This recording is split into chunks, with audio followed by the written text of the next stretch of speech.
دو reasons تھیں. ایک تو یہ ہے کہ میں نے کئی کتابوں کی تقریبات رکھی اور اپنی صرف 2 کتابوں کی تقریبات رکھی.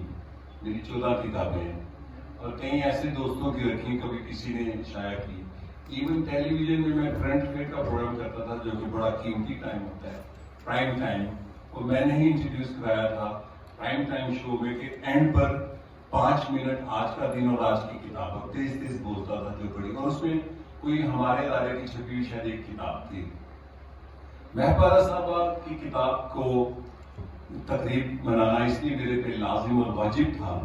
اس کی کئی ریزنز تھیں. ایک تو سرگودا, کیونکہ ہم سرگودا والے بڑے تعصب رکھتے ہیں, ہماری دشمنی بھی بہت خطرناک ہے اور دوستی بھی بڑی شاندار ہے.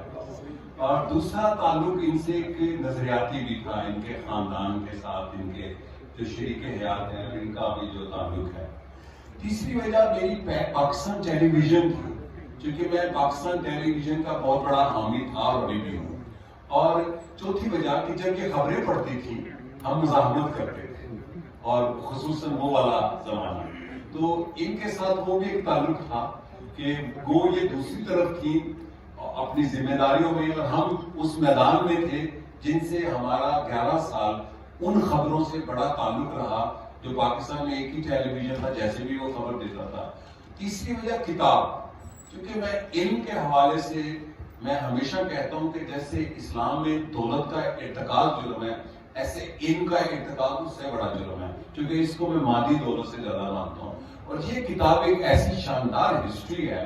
ابھی میں دفتر میں بیٹھا, ندیم عمر تارڑ صاحب آئے جو کہ اینتھروپولوجسٹ ہیں, پی ایچ ڈی ہیں, تو انہوں نے کہا یہ ریکارڈ بنے گی, ریفرنس بنے گا پاکستان ٹیلی ویژن کی ہسٹری لکھتے ہوئے ہسٹورینز کی. ہمارے پاس پاکستان ٹیلی ویژن پر 3 یا 4 کتابیں ان میں اب یہ شامل ہے.